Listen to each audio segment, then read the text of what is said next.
तो आदाब, नमस्कार, गुड इवनिंग, सत श्री अकाल। एक बार फिर आप तमाम लोगों का स्वागत है क्राइम तक की कहानी की इस एपिसोड में। उम्मीद है पूरी फैमिली अच्छी होगी, अपना और अपनों का ख्याल रख रही होगी। इस दुनिया में बहुत सारी अजीब अजीब चीज़ें होती हैं, बहुत सारी चीज़ें हम लोगों को पता होती हैं, कई खबरें आ जाती हैं, कई पहली बार सुनते हैं तो लगा कि ये कैसे हो सकता है। अब सोचिए, आज के दौर में जब नौकरी के लाले पड़े हों आप, लोग बहुत सारे पढ़ लिख कर सरकारी नौकरी और दफ्तरों के चक्कर काटते हैं कि एक नौकरी मिल जाए, एक नौकरी मिल जाए। माँ बाप बड़ी मुश्किल से पढ़ाते हैं कि बेटे को नौकरी मिलेगा या बेटी को नौकरी मिलेगी तो घर चलेगा, परिवार चलेगा, बच्चा नौकरी वाला हो तो उसकी शादी भी होगी।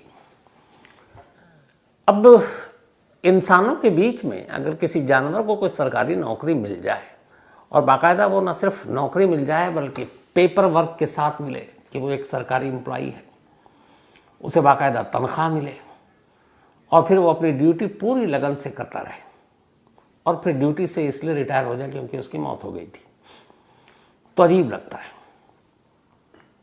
लेकिन ये हकीकत रिकॉर्ड पर है और आज भी उस रेलवे स्टेशन पर उसकी याद में उसकी तस्वीरें हैं।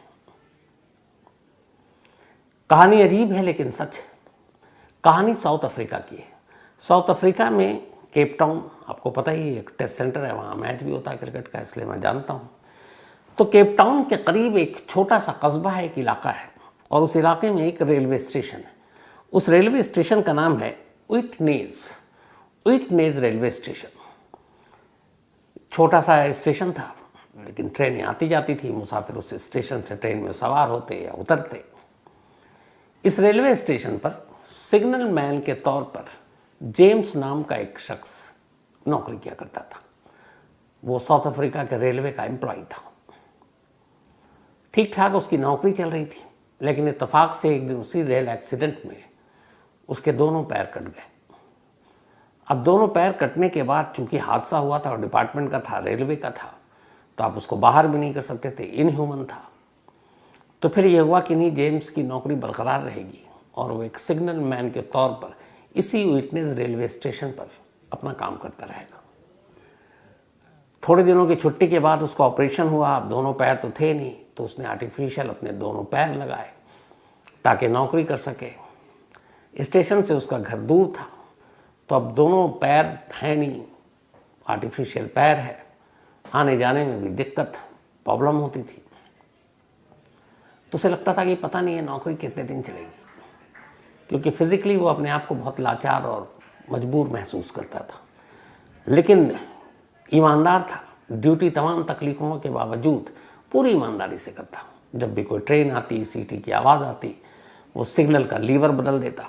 रेलवे ट्रैक पे आपने देखा होगा, जब ट्रेनें चलती हैं तो आमतौर पर दो ही ट्रैक होता है, एक अप एक डाउन, यानी एक आ रही है एक जा रही है। लेकिन जब रेलवे स्टेशन के करीब आप पहुँचेंगे तो पटरियों का जाल बढ़ जाता है। फिर 2, 4, 5, 6, जितना बड़ा स्टेशन उतनी ज़्यादा पटरियों के जाल, मतलब एक साथ 6-7 ट्रेनों की लाइक पटरियाँ। वो इसलिए होती है कि वहाँ से पटरी का डायरेक्शन चेंज होता है। जिस ट्रेन को स्टेशन पर रुकनी है उसका लीवर चेंज करो तो वो प्लेटफॉर्म की तरफ जाएगा, और जिसे पास करना है, सपोज मेल या एक्सप्रेस ट्रेन है, उस स्टेशन पर नहीं रुकनी है, तो उसको सेंट्रल लाइन से आप सीधे बाहर क्रॉस कर देंगे। तो उसके लिए आपको लीवर खींचना है। तो लीवर असल में खींचने से पटरियाँ जो है वो डायरेक्शन बताती हैं ट्रेन को कि किस पे चलेगी। इसमें इंजन ड्राइवर और बाकी लोगों का काम नहीं होता। जो ग्राउंड पर होते हैं, जो सिग्नल मैन, जो लीवर खींचने वाले, वो ये सब काम करते हैं। आपको याद होगा अभी जो कुछ वक्त पहले अपने देश में एक हादसा हुआ था, ये सिग्नल मैन की गलती थी, जिसमें एक साथ 3 ट्रेनें टकरा गई थी और बहुत सारे लोगों की मौत हुई थी। तो जेम्स की जिम्मेदारी यही थी कि वो एक सिग्नल मैन और काम करता था इस स्टेशन पर। अब दोनों टांगें उसकी कट गई, आर्टिफिशियल टांग के साथ काम करने लगा, लेकिन बड़ी दिक्कत, मजबूरी उसको हो रही है। एक रोज़ वो घर से स्टेशन आ रहा था। अचानक उसने मार्केट में देखा कि एक लंगूर बाकायदा कुछ सामान की ढुलाई कर रहा है। एक छोटी सी गाड़ी पे वो है और वो लंगूर उसको खींचता हुआ ले जा रहा है। उसको देखकर बड़ी हैरत हुई जेम्स को, यार एक लंगूर है, एक जानवर है छोटा सा, और देखो कितनी मेहनत से काम कर रहा है, और मेरे दोनों टांग कटे और मैं इतनी तकलीफ़ में, और अपने आप को फिर भी बहुत सारी चीज़ें बुरे बुरे सोचता हूँ। लेकिन ये तो हौसला देता है, ये हिम्मत देता है कि इससे सीखो। तो वो जो लंगूर था उसने जब पता किया तो उसके साथ उसका एक मालिक चल रहा था, उसका नाम था डेविड। जेम्स ने उससे पूछा कि ये कैसे, तब उसने बताया कि बहुत समझदार है, इसको जो भी चीज़ बताओ ये बहुत जल्दी सीखता और कर लेता है। वैसे भी हम लोग कहते हैं कि पहले इंसान बंदर हुआ करता था, फिर धीरे धीरे इंसान बने, क्योंकि आज भी बहुत सारी चीज़ें मिलती ही जुलती हैं। तो जेम्स को बड़ी बात ये अजीब लगी उस लंगूर को देखकर। उसे एक आइडिया आया, उसने डेविड से कहा, यार तुम मुझे ये लंगूर बेच दोगे क्या, मुझे ज़रूरत है। उस लंगूर के मालिक को भी लगा कि क्या नुकसान है, पैसे आ जाएंगे। खैर उसने जो पैसे बताया उतनी रकम चुका कर अब जेम्स जो है वो उस लंगूर को खरीद कर अपने पास ले आता है। लाने के बाद अब वो उसका नाम रखता है जैक। जेम्स एक सिग्नल मैन, अब वो एक लंगूर को खरीद कर लाया और नाम रखा जैक। उसने ये सोच कर खरीदा था कि जब वो स्टेशन पर ड्यूटी बजाता है तो अक्सर ट्रेन आती है, सीटी बजती है और उसे एक सिग्नल मिलता है कि अब ट्रेन आ रही है, तो किस पटरी पर कौन सी ट्रेन को दौड़ाना है उसके लिए लीवर खींचना है। तो सीटी की आवाज़ के साथ ही वो लीवर खींचने का काम किया करता था और फिर ट्रेन को उसके डायरेक्शन या दिशा को पहुंचा देता था। ये जो मैं बात कर रहा हूं ये बात है 1881 की, 1881। तो अब जेम्स ने नाम रखा जैक। अब वो धीरे धीरे जैक को ट्रेन करने लगा, ट्रेंड इस सेंस में कि कब ट्रेन आती है, उसकी सीटी की आवाज़ क्या होती है और सीटी की आवाज़ वो कैसे लीवर खींचता है और फिर पटरियों को डायरेक्शन देता है। लंगूर बड़ा तेज तर्रार, उसने कहा कि यार ठीक है। अब जेम्स ने उसको पहले ट्रेनिंग देनी शुरू की, फिर एक आध बार वो उसके पास खड़ा रहा और उसने देखा कि ये क्या करता है। तो इत्तेफाक से जैसे ही एक ट्रेन आने वाली है उसके इंजन की आवाज़ सुनाई दी। जैक यानी कि वो लंगूर सेम उसी लीवर के पास जाकर खड़ा हो गया और उसके बाद जहां पर और जिस वक्त लीवर खींचना था उसने वही काम किया। तो ये चीज़ पहले वो उसको सिखाता रहता था, पर धीरे धीरे जेम्स ने अपने किनारे में खड़ा हो गया, देखता कि क्या करते हैं, क्योंकि इतनी मोहलत दी कि अगर वो वक्त में न खींचे तो वहाँ है खींच देगा। लेकिन उसकी नौबत नहीं आई। बाकायदा उसकी ट्रेनिंग का असर ये हुआ कि जैक पूरी तरह से जेम्स के काम को समझ गया और अब वो एक सिग्नल मैन बन चुका था। हालांकि लंगूर है लेकिन सिग्नल मैन ही, क्योंकि रेलवे के कागज़ पे यही नाम होता है जॉब के लिए। तो अब एक लंगूर जो है वो सिग्नल मैन का काम कर रहा है। धीरे धीरे वक्त बीता, हर गुजरते दिन के साथ वो और ज़्यादा ट्रेन हो गया। अब जैक की ड्यूटी जब ख़त्म होती वो अपने साथ लंगूर को लेके यानी जैक को लेके घर जाता। फिर जब उसकी ड्यूटी होती वापस लेकर लौटता। उसके कुछ कुलीग थे वो भी देखते, लेकिन उन्हें कोई एतराज़ इसलिए नहीं था कि जैक मौजूद होता था वहाँ पर। ऐसा नहीं था कि उसने उसी के हवाले छोड़ रखा था। और ये सिलसिला चलता रहा और जैक को बड़ा आराम मिलने लगा। धीरे धीरे ये हो गया कि अब जैक आराम से बैठ रहा है और उसे पता है दिन भर में कितनी ट्रेनें आएंगी, कब कब लीवर खींचना और सिग्नल मैन के जो जो काम है वो जो है अब जैक बड़ी ईमानदारी से और बहुत बेहतरीन ढंग से कर रहा था। सब कुछ ठीक चल रहा था। लगभग साल बीतने वाला था। 1 साल तक एक लंगूर एक स्टेशन पर सिग्नल मैन की भूमिका को बखूबी अंजाम दे रहा है। लेकिन फिर बदकिस्मती से 1 साल बाद एक ट्रेन गुजर रही थी और उस ट्रेन को प्लेटफॉर्म पर रुकना था। जैक वहीं पर था, सीटी की आवाज़ आई, उसने लीवर खींचा, ट्रेन की रफ्तार स्लो हुई, ट्रेन आकर प्लेटफॉर्म पर बिल्कुल अपने ढंग से रुक गई। लेकिन ये सारी चीज़ों को उस ट्रेन में बैठे हुए एक मुसाफिर ने देखा। उसने देखा ये क्या हो रहा है। दूर से उसने देखा कि वो इस स्टेशन से भी वाकिफ था, तो उसने देखा एक लंगूर जो है वो लीवर खींच रहा है और एक लंगूर वो काम कर रहा है जो एक सिग्नल मैन का काम है। तो इसमें तो कुछ भी हादसा हो सकता है। वो थोड़ा पढ़ा लिखा मुसाफिर, थोड़ा जागरूक, उसने जब ये चीज़ें देखी तो वो सीधा उसके बाद पहले स्टेशन मास्टर फिर जाकर रेलवे के ऑफिशियल को उसने कंप्लेंट कर दी। उसने कहा कि ये तो बड़ा ख़तरनाक है, एक लंगूर एक जानवर ट्रेनों को डायरेक्शन दे रहा है और कभी भी कुछ हो सकता है, उसका मूड बदल जाए, मिजाज बदल जाए। इंसान तो है नहीं, गलती कर सकता है तो जानवर। अब जब रेलवे के टॉप ऑफिशियल को ये बात पता चली तो वो भड़क गए। उन्होंने कहा ऐसा क्या है, लेकिन ये उनको यकीन नहीं हो रहा है कि एक लंगूर जो है वो एक इस तरह का काम कर सकता है। तो अब उन्होंने तय किया कि पहले इसकी पुष्टि करते हैं कि मुसाफिर सही बोल रहा है या यूं ही है।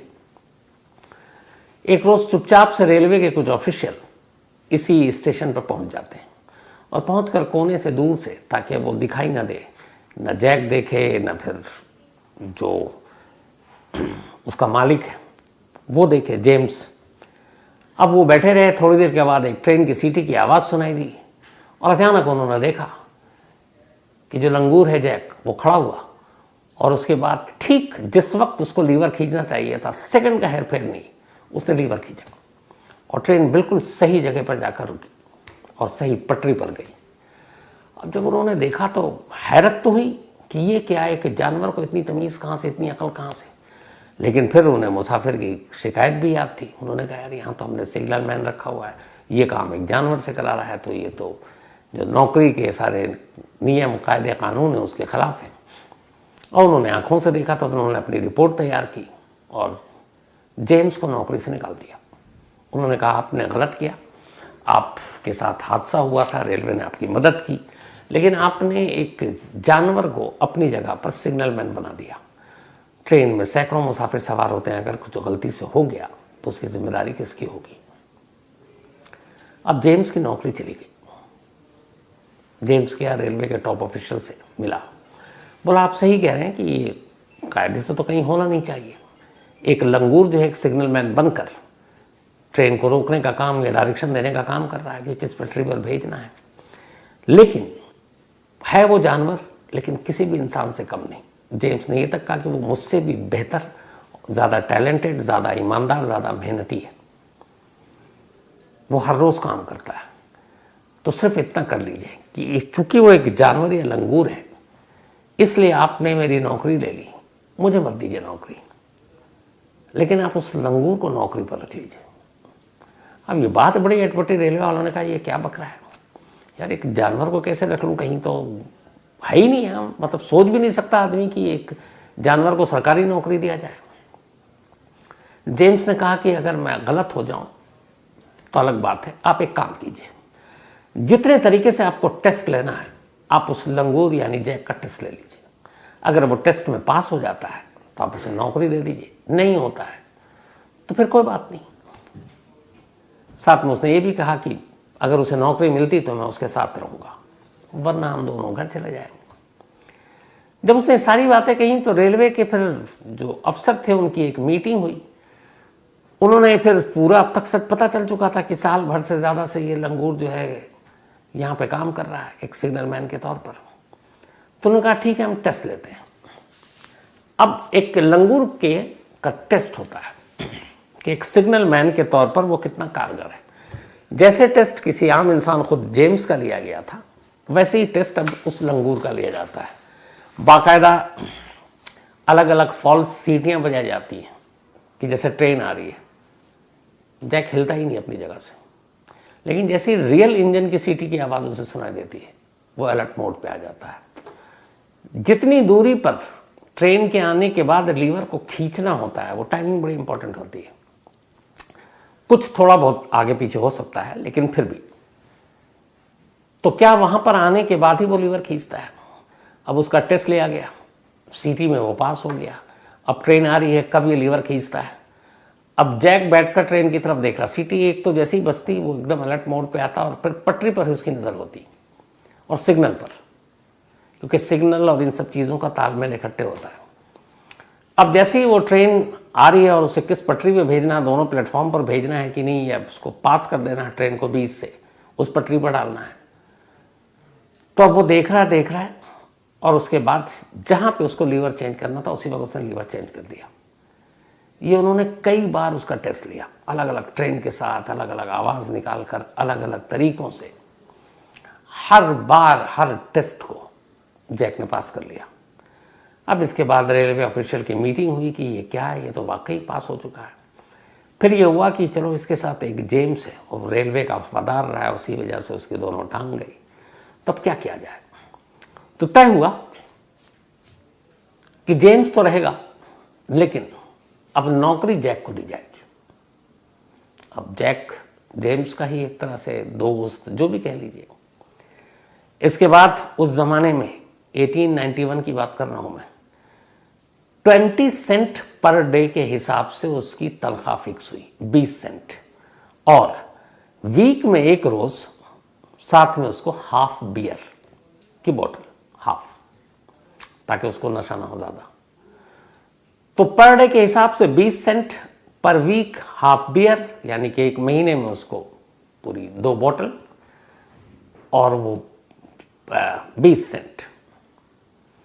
1891 में उसकी नौकरी लग गई, बाकायदा उसको लेटर मिला, वो लेटर जेम्स ने रिसीव किया। लेकिन जैक द बबून, ये उसका नाम रखा गया था, जो उसकी अपॉइंटमेंट लेटर दिया गया था नौकरी का। उसके बाद अब जैक ने नौकरी शुरू की। अगले 9 साल तक उसने एक सिग्नल मैन के तौर पर उसी विटनेस रेलवे स्टेशन पर नौकरी की। तमाम ट्रेन को सही डायरेक्शन पे भेजा, हर बार उसने सही लीवर खींचा। एक बार भी उन 9 सालों में उसने एक छोटी सी भी गलती नहीं की। और सबसे कमाल की बात यह कि 9 सालों में उसने एक भी छुट्टी नहीं ली। अब सरकारी कर्मचारी होते तो कम से कम वीकली ऑफ होता, फिर बीच में कहीं जाना है, किसी की शादी ब्याह त्योहार बीमारी, उसने छुट्टी नहीं ली। 9 साल तक वो काम करता रहा। फिर 1890 आया, बल्कि 1891 की बात थी। 1900 में एक रोज अचानक थोड़ा सा वो बीमार रहने लगा, पहली बार 9 साल की नौकरी के बाद। और ठीक 1900 में टीबी की वजह से जैक की मौत हो गई। जब जैक की मौत हुई तो जेम्स बहुत रोया था। फिर जेम्स ने बाकायदा उसका दफनाया।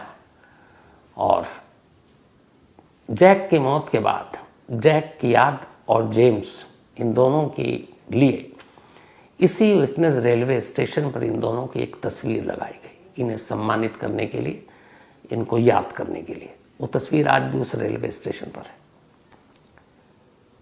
तो ये वो जैक था जिसने 9 साल तक रेलवे की सरकारी नौकरी की। दुनिया में बहुत सारी ऐसी जगह हैं, आप लोगों ने भी देखा होगा, कहीं घूमने जाएं तो बंदरों का आतंक होता है।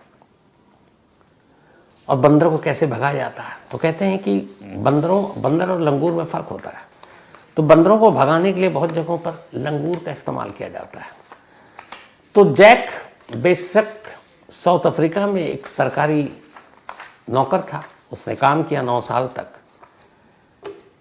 दिल्ली में कुछ साल पहले ये जो अपना पार्लियामेंट हाउस है, प्रेसिडेंट हाउस है, ये जितने सरकारी दफ्तर हैं, उद्योग भवन, शास्त्री भवन, यहाँ अगर कभी आप गुजरेंगे तो बेशुमार बंदर मिलेंगे। इवन विजय चौक, जहाँ मैं कोरोना में 2 साल तक रहता था, वहीं से आपको कहानी सुनाता था, खूब सारे। अच्छा, जितने सरकारी मुलाजिम हैं वो बेचारे अपना लंच वंच लेकर आते हैं, मौसम अच्छा होता है, जैसे सर्दी है तो सब पार्क है, बैठ के सब खाना खाते हैं। ऐसा आतंक कि इन बंदरों को पता होता था कि ये कौन सा मुलाजिम है, किस डिपार्टमेंट का है, सब सारे सरकारी, उनके डब्बे उड़ा उड़ा कर ले जाता है। ऐसा आतंक था। एक साथ एक झुंड आता, डर से लोग पीछे हटते, वो सबका लंच गायब। सरकारी दफ्तरों में कंप्यूटर लगे हुए, वो सब तोड़ ताड़ के निकल गए। इतना आतंक मचा कि आखिर में ये फैसला करना पड़ा सरकार को कि इन बंदरों से कैसे बचे। फिर बंदरों के आतंक से बचने के लिए लंगूर को बुलाया गया, और उन्हीं में से एक लंगूर थी जिसका नाम था रानी। रानी का मालिक है एक फिरोज नाम का लड़का, और उसको कहा गया यार कि तुम बंदरों को कैसे भी भगाओ। तो बंदरों को लंगूर के जरिए भगाया जा सकता है।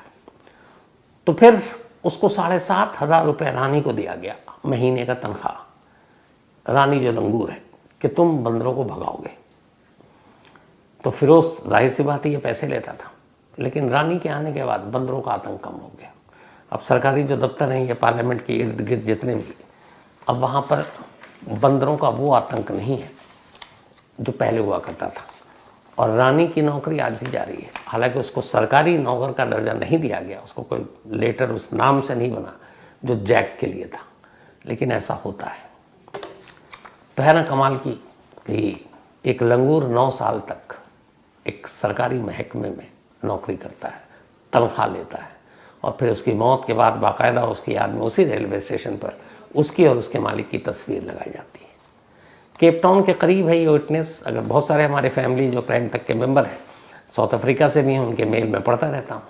तो आप में से अगर कोई कभी उधर से गुजरे जाए तो ज़रूर उसके बारे में जानकारी दीजिएगा, और मौका मिले तो कुछ वीडियो बना लीजिएगा या फ़ोटो खींच के भेजिएगा, ताकि बाकी क्राइम तक फैमिली जो बाहर है, केप टाउन के आसपास नहीं है, वो भी देख सकें। लेकिन उस लंगूर की तस्वीर आप इस कहानी में ज़रूर देख रहे हैं। तो ये थी आज की ये दिलचस्प कहानी। अब कहानी